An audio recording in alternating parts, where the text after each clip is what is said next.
Bubble Trouble, Margaret May and Polly Dunbar.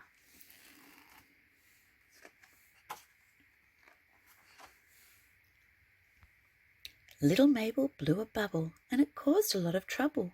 Such a lot of bubble trouble in a bibble bobble way, for it broke away from Mabel as it bobbed across the table, where it bobbled over Baby and wafted him away.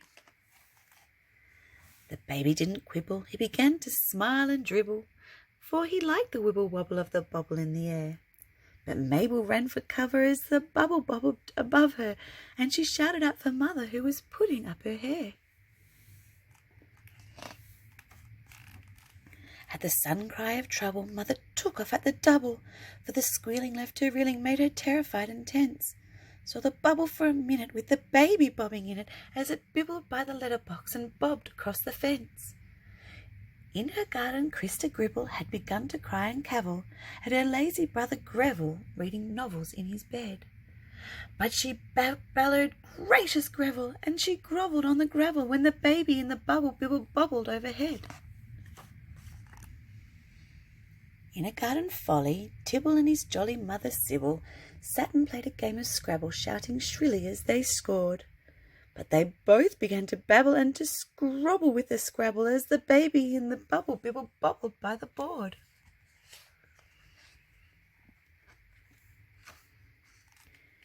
Then crippled Mr. Copple and his wife, a crabby couple, set out arm in arm to hobble and to squabble down the lane.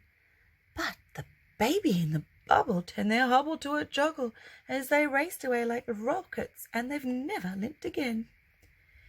Even feeble Mrs. Threeble, in a muddle with her needle, matching pink and purple patches for a pretty patchwork quilt, when her older sister told her, tossed the quilt across her shoulder as she set off at a totter in her tattered tartan kilt.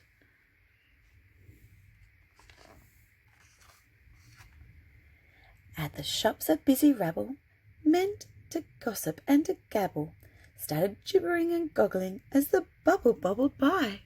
Mother, hand in hand with Mabel, flew as fast as she was able, full of trouble lest the bubble burst or vanish in the sky.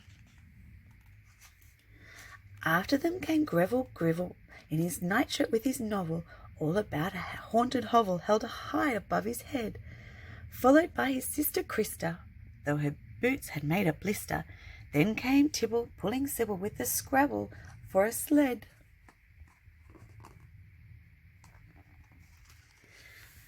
After them the couple came cavorting at the double.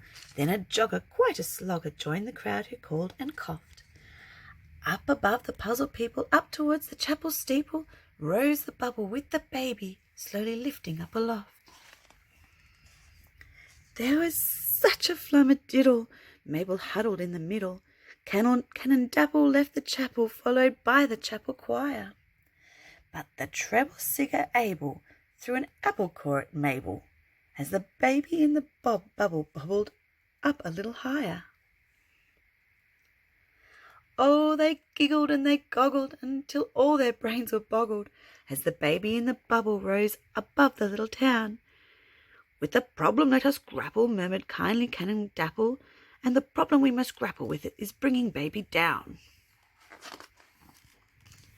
Now, let Mabel stand on Abel, who could stand in turn on Tibble, who could stand on Greville Gribble, who could stand upon the wall, while the people from the shop will stand to catch them if they topple.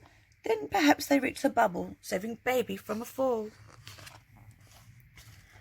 But Abel through a treble was a rascal and a rebel, fond of getting into trouble when he didn't have to sing. Pushing quickly through the people, Abel clambered up the steeple with nefarious intentions and a pebble in his sling.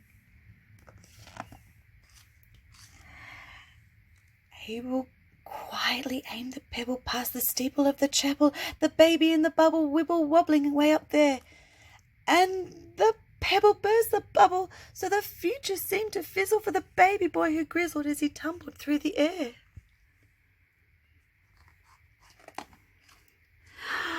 What a moment for a mother as her infant plunged above her. There were groans and gasps and gargles from the horror-stricken crowd. Sybil said, "Upon my honour, there's a baby, who's a goner?" And Christa hissed with emphasis, It shouldn't be allowed. But Mabel, Tibble, Greville and the jogger, Chris and Neville, didn't quiver, didn't quaver, didn't drivel, shrivel, wilt. But as one they made a swivel, and with action firm but civil, they divested Mrs. Threeble of her pretty patchwork quilt. Oh, what calculated catchwork! Baby bounced into the patchwork, where his grizzles turned to giggles and to wriggles of delight, and the people stared dumbfounded as he bobbled and rebounded till the baby boy was grounded and his mother held him tight. And the people, they still prattle. There is lots of tittle-tattle for the glory of the story. Young and old folk grow golden grey, of how wicked Treble Abel triple troubled with his pebble, but how Mabel and some others saved her brother and the day. The end.